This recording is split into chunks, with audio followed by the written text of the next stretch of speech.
Welcome to today's deep dive, and I want you to just take a look around you today. Yeah, just take it in. Right, because it is Sunday, June 14th, 2026, and I really want you to stop for a second and just absorb the reality of the world we are living in right now.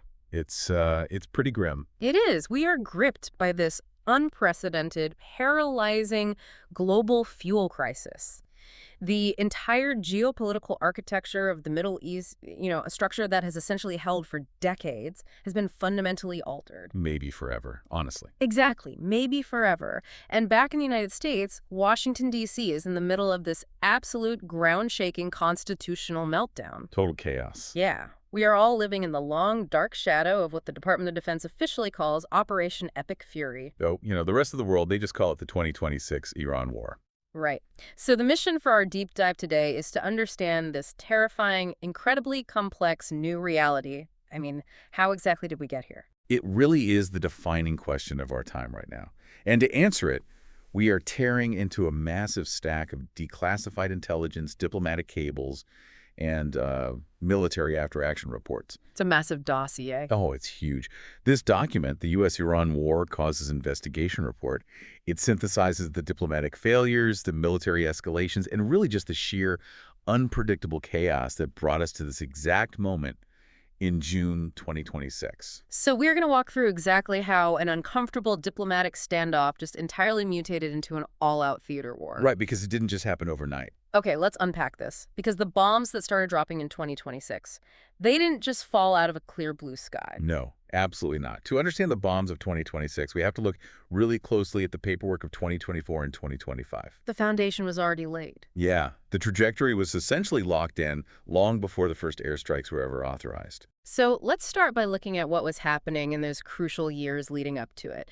Because we had a scenario where the U.S. and Iran were locked in this high-stakes standoff. Right. And crucially, neither side's domestic politics allowed them to compromise even an inch. Not an inch. It's almost like a game of chicken where both drivers have, ripped out their steering wheels and just thrown them out the window. This is exactly what it was. You have the U.S. demanding total, absolute nuclear surrender. Yeah. And you have Iran demanding their sovereign right to enrich uranium for civilian purposes. And that analogy perfectly captures the structural trap both nations had built for themselves.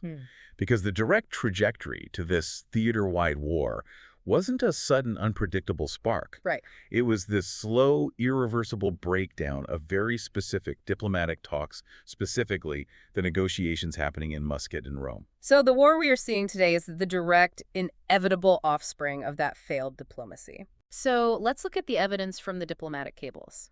Because if you look at document 13 in the report, the International Atomic Energy Agency, the IAEA, the world's nuclear watchdog, they were issuing some really alarming reports. Yeah, they were. They were tracking that Iran was systematically enriching uranium to near weapons-grade levels. Right, and just for context here, civilian nuclear power requires uranium enriched to about 3 to 5%. Okay.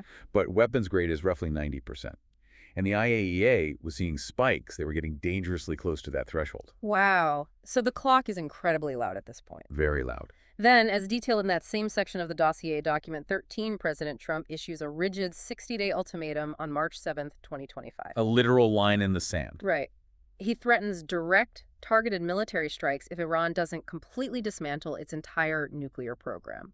But then, during the April 2025 negotiations in Muscat, Oman, we see something that really shocked the international community. Yeah, this was wild to read. Source 13 notes that Iran actually offered a comprehensive three-step de-escalation framework. They actually offered a deal. They did.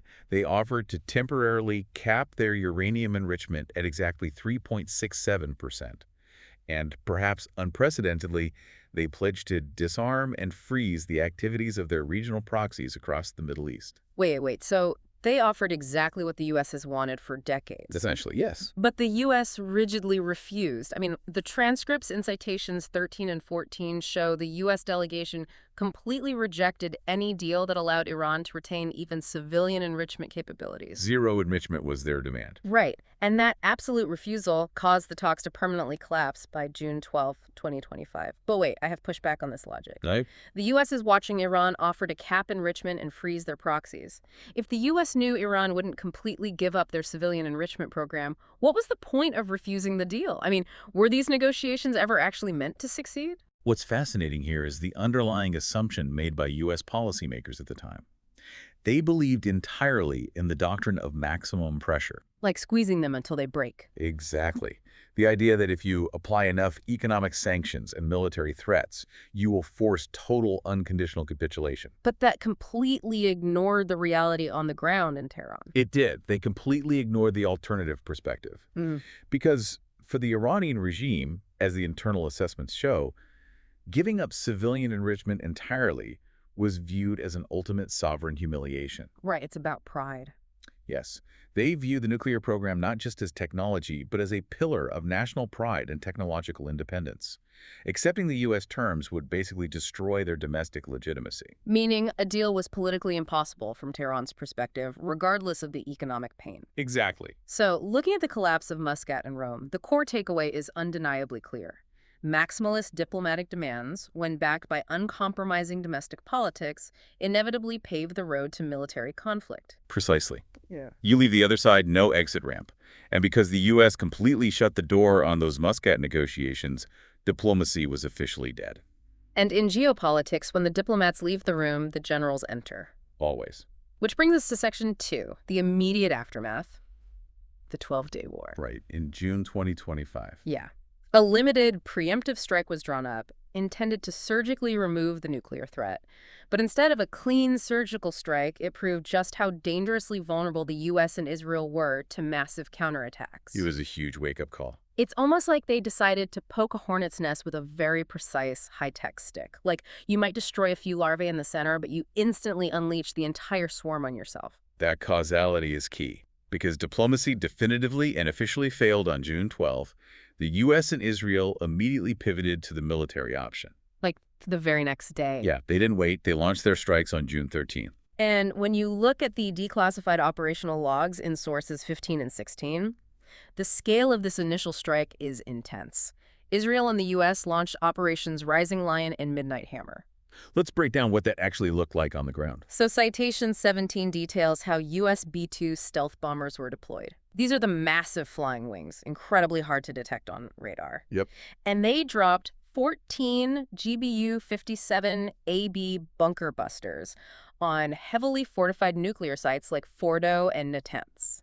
And to give some context, a GBU-57 is a 30,000-pound precision-guided bomb designed to penetrate deep underground before detonating. So they hit them incredibly hard. They did. But Iran's response was not capitulation. Obviously not. No, it was overwhelming retaliation.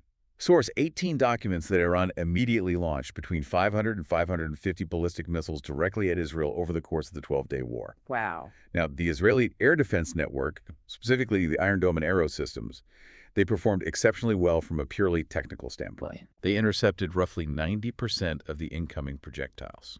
But here's where it gets terrifying. That same source, document 18, notes that despite a 90% success rate, approximately 36 ballistic missiles penetrated the defense shield. 36 massive missiles. Right. They hit urban centers and military bases, killing 28 people. And then the intelligence community found the really terrifying variable. Which changed everything. Yeah. According to Citation 2, Western intelligence realized Iran's industrial base could produce at least 100 new ballistic missiles every single month. 100 a month. And they had a total existing stockpile estimated at up to 10,000 units. Okay, here is where it gets really interesting. I want to look at that 90% number. Okay. A 90% interception rate sounds like a massive technological triumph. Why was everyone in the Western military establishment suddenly so panicked by this? Because it sounds like a win until you sit down and actually do the math. Yeah, if we connect this to the bigger picture, Western military planners suffered from a massive technological blind spot. They were entirely focused on their high interception rate, rather than the horrific reality of saturation math. Saturation math. Unpack that for me. So air defense systems like Iron Dome rely on radar detecting a target, a computer calculating its trajectory, Mm. and an interceptor missile launching to destroy it in the air. Sounds foolproof. Right. But an interceptor battery only has a finite number of missiles loaded. Iran's strategy wasn't to outsmart the radar. It was to just fire more missiles than Israel had interceptors. Exactly. Planners had assumed a limited preemptive strike would go unanswered or just see a token response. They completely ignored Iran's immense capacity to just keep firing. Oh, wow. If you have 1,000 highly advanced interceptors and the enemy has 10,000 relatively cheap ballistic missiles, a 90% success rate still means 1,000 missiles are going to land on your cities. Because you run out of bullets before they run out of targets. That is absolutely chilling. So the inescapable lesson of those 2 weeks was that the 12-day war proved that advanced Western missile defenses could be mathematically overwhelmed by the sheer volume of Iran's asymmetric arsenal. Exactly. The sheer volume changes the entire equation of warfare, and that realization created a very tense, terrified pause in the conflict. Like a staring contest. Yeah, neither side wanted to immediately escalate further into a city-killing exchange. But while the military standoff paused, the internal situation inside Iran was deteriorating at lightning speed. Which brings us to Section 3, and it sets the stage for a massive miscalculation. A huge one. Because we saw a massive civilian uprising ignite inside Iran. It made the regime look incredibly fragile to the outside world, which ended up baiting Western powers into thinking the Iranian government was about to fall on its own. Right. It's almost like they looked at Iran as a termite-infested house. They assumed if they just kicked the front door in, the whole structure would instantly collapse into dust. That internal chaos changed everything.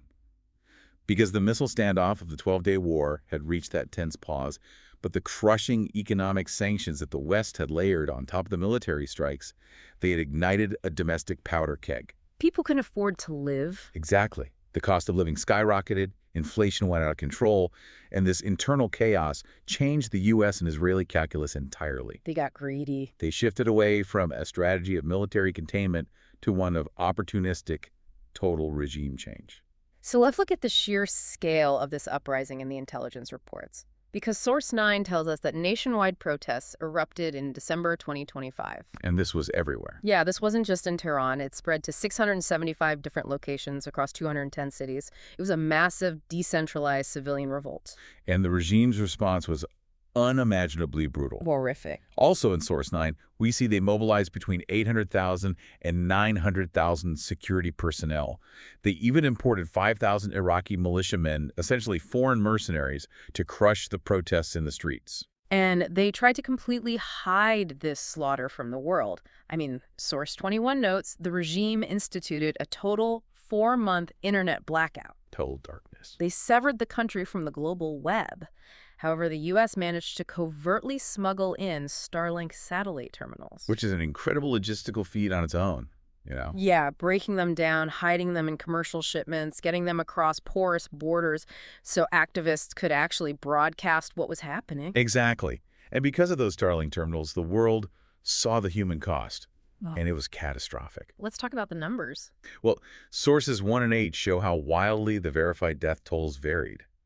The Iranian government officially claimed 3,117 dead. Which is already a tragedy. Right. But the independent human rights group HRANA verified 7,007 fatalities. Yeah. And horrifically, that included 236 minors. Oh my God.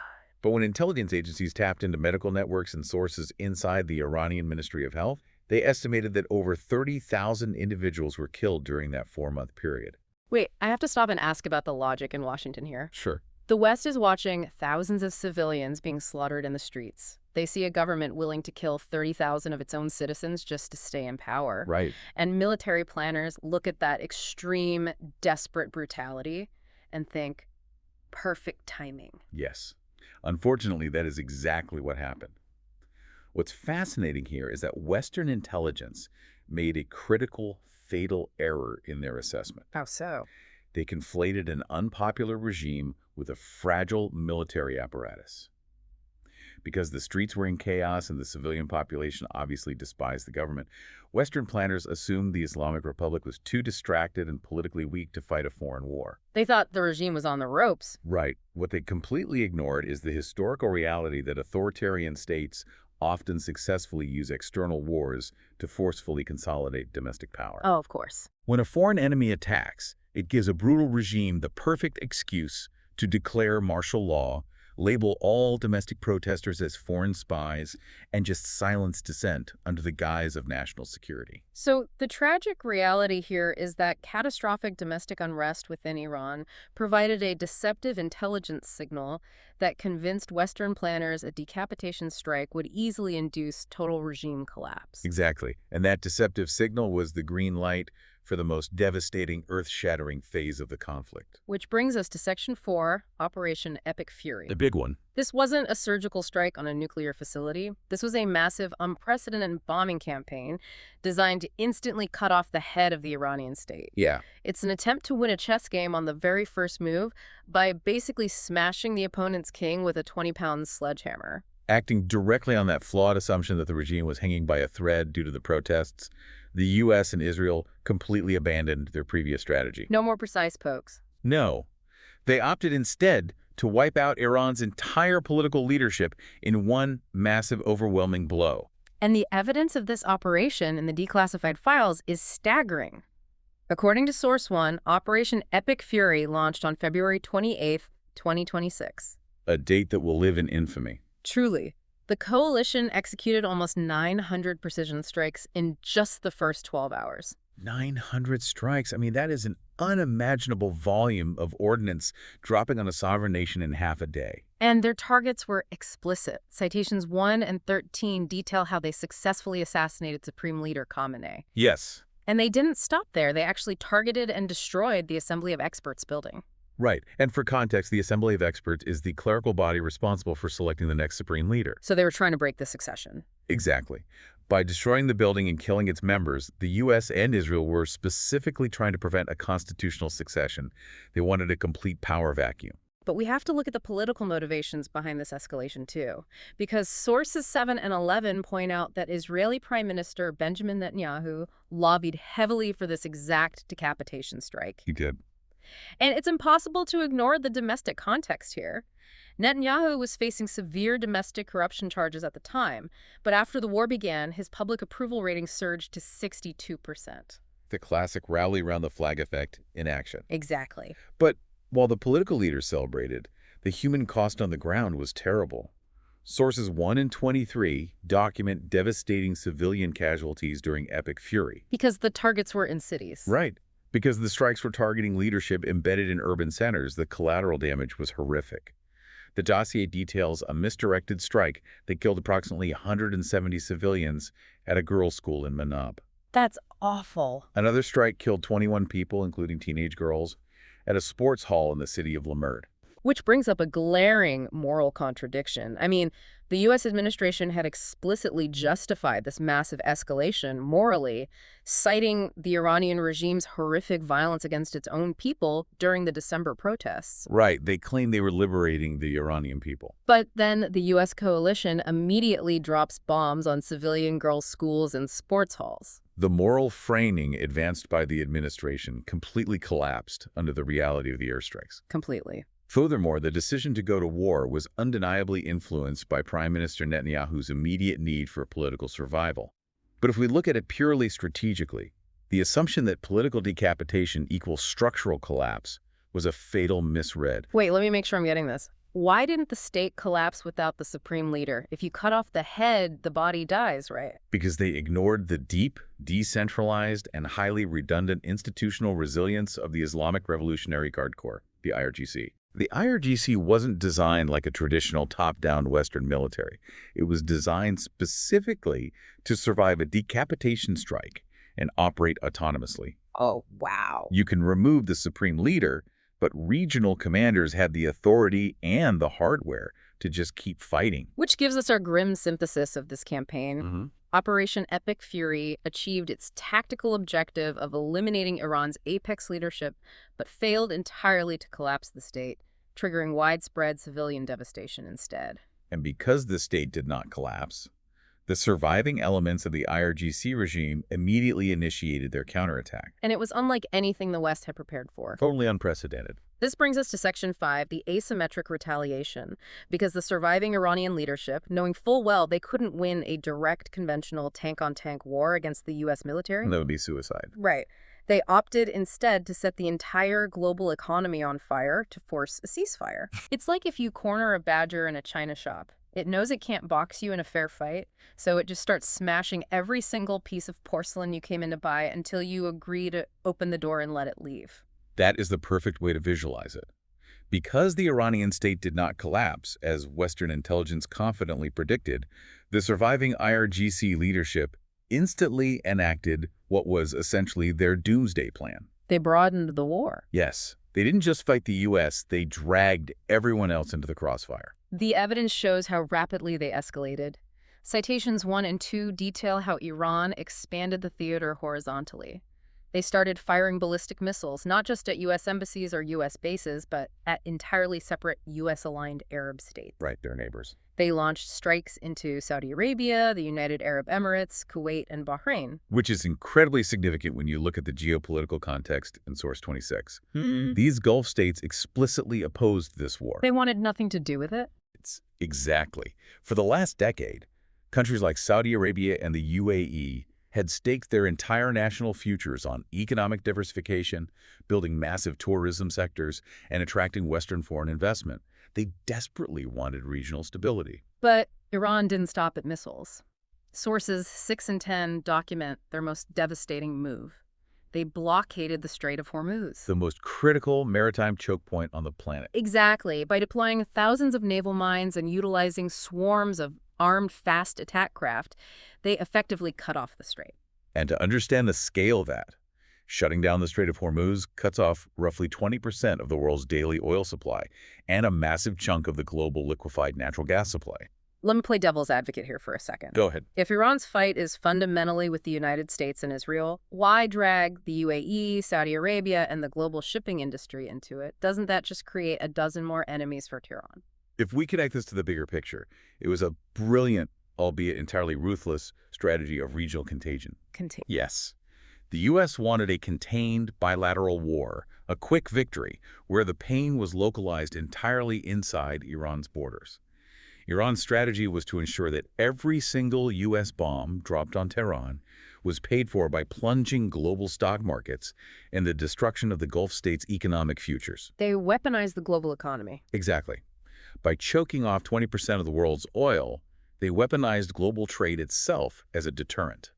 They forced the entire world to feel the immediate agonizing pain of the war, banking on the fact that the international community would scream at Washington to stop the bombing just to get the oil flowing again. And the data proves it worked. I mean, by horizontally escalating the conflict and blockading the Strait of Hormuz, Iran successfully held the global economy hostage as an asymmetric deterrent. And when you hold the global economy hostage, the rest of the world is forced to react, which created an entirely new, deeply dangerous theater of war. Which brings us to Section 6, the chaos on the seas and the complete paralysis of the United Nations. This is where things get really messy. Because the global fuel crisis hit so hard and so fast that it forced completely uninvolved nations to send their own navies to the Gulf just to protect their own oil tankers. Out of sheer desperation. Yeah. This created a highly dangerous, totally uncoordinated traffic jam of heavily armed warships in a very small body of water. Imagine that. Imagine a dozen different private security guards trying to escort their VIPs through a dark, crowded alley while everyone is shooting at shadows. Someone is inevitably going to get hit by mistake. That flows directly from the blockade we just discussed. The effective closure of the Strait of Hormuz meant that nations that had absolutely nothing to do with the U.S.-Iran dispute had to militarily intervene in the region just to keep their country's economies running and the lights on back home. Let's look at the evidence of this international panic. Sources 28 and 29 show the situation in Pakistan. A country heavily reliant on imported energy. Extremely. Pakistan relies on the Gulf for a staggering 90% of its fuel. When the strait closed, their economy went into freefall. Rolling blackouts, panic buying.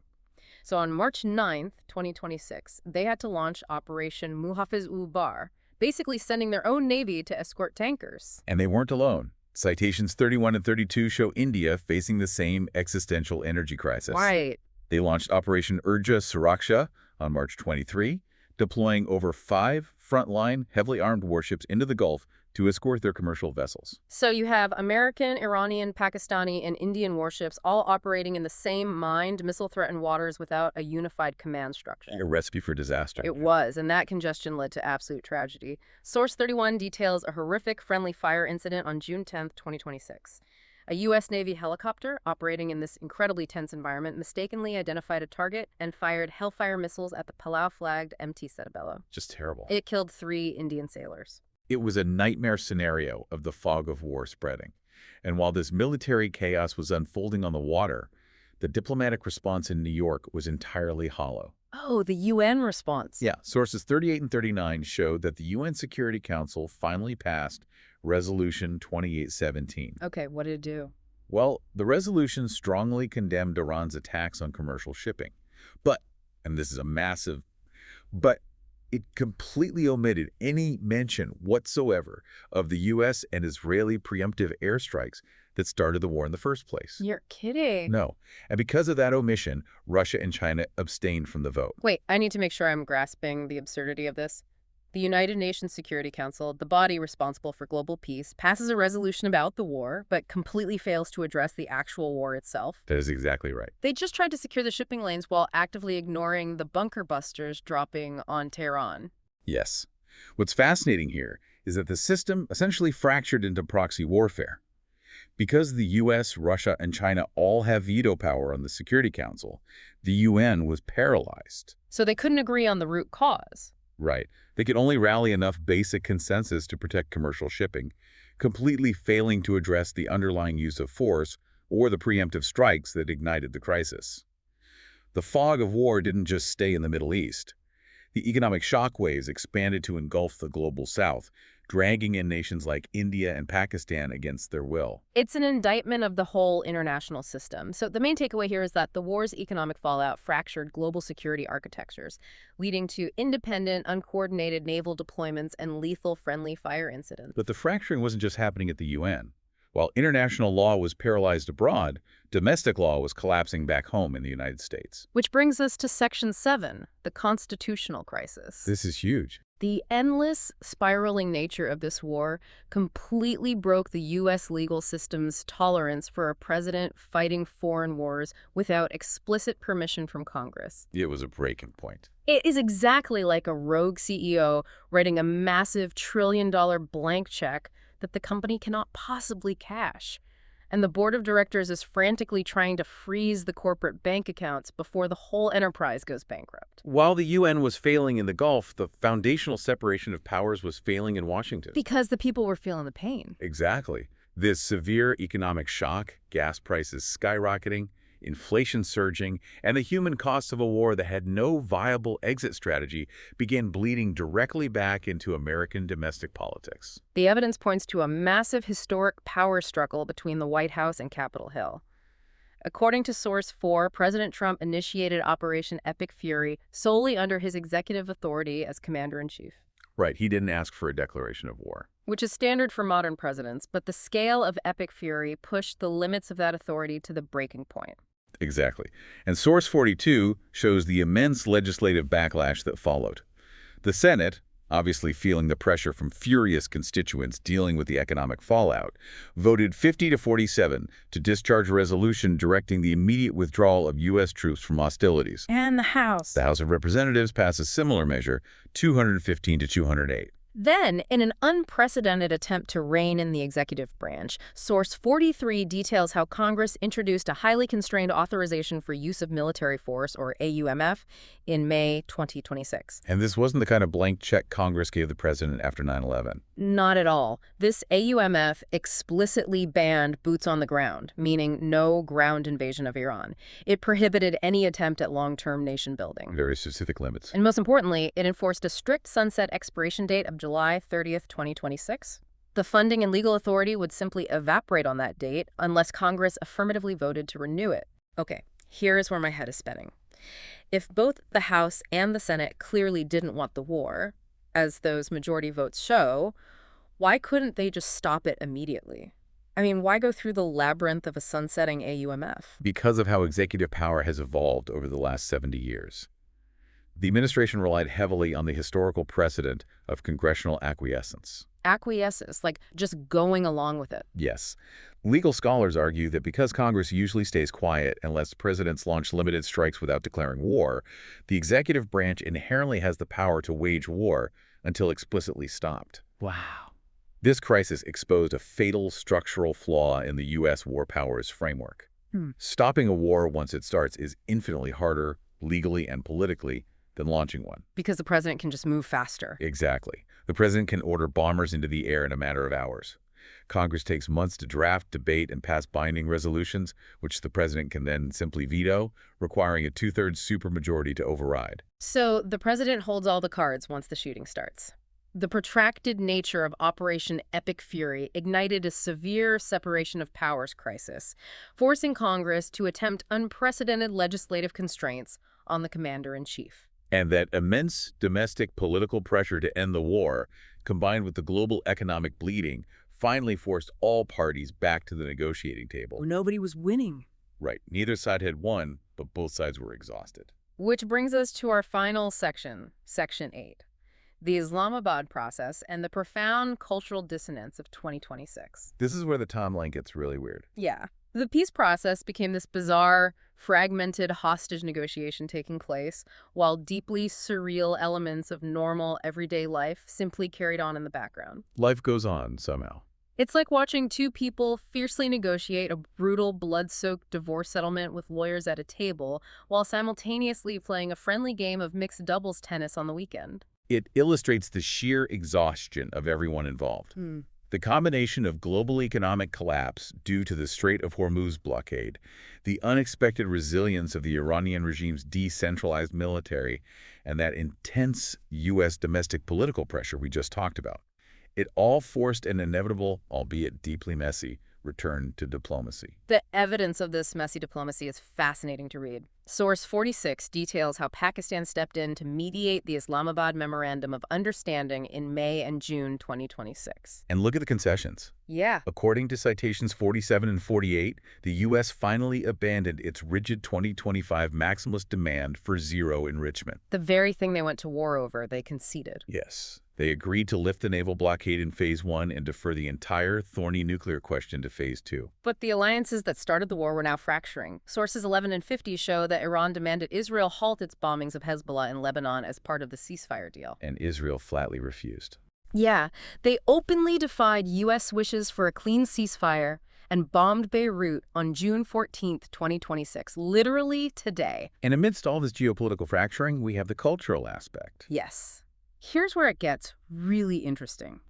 This is the most surreal piece of evidence in the entire dossier, from source 57. It's almost hard to believe. Bizarrely, amidst all of this death, destruction, and economic collapse, Iran's national football team continued playing international friendlies. Just flying around playing soccer? And as of right now, today, they are fully scheduled to play their World Cup Group G matches, which are being hosted inside the United States. Wow. They are slated to play in stadiums in Los Angeles and Seattle. Which is almost hard to process. Exactly. I mean, think about the cognitive dissonance here. We are literally fighting a brutal war to topple their government, dropping 30,000-pound bunker busters on their cities, arguing over constitutional war powers, while simultaneously preparing stadiums in Seattle to host their soccer team. It's wild. How does that make any logical sense? It doesn't make logical sense, but it perfectly encapsulates the deeply disjointed reality of modern globalization. You have total kinetic war and international cultural exchange overlapping in the exact same time frame. It's so surreal.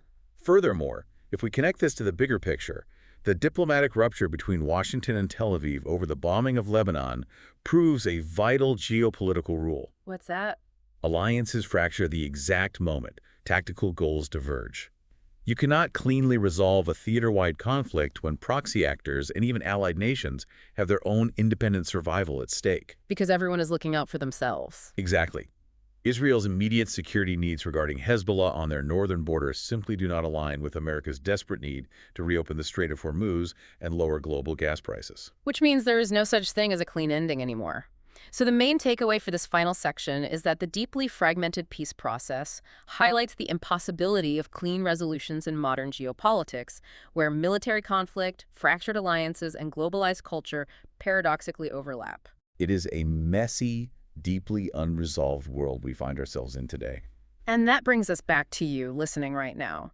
We've spent this time peeling back the incredibly complex layers of a conflict that has touched absolutely everything in your life, from the astronomical price you paid at the gas pump this morning, to the constitutional battles raging in Washington, to the deeply weird reality of watching the upcoming World Cup.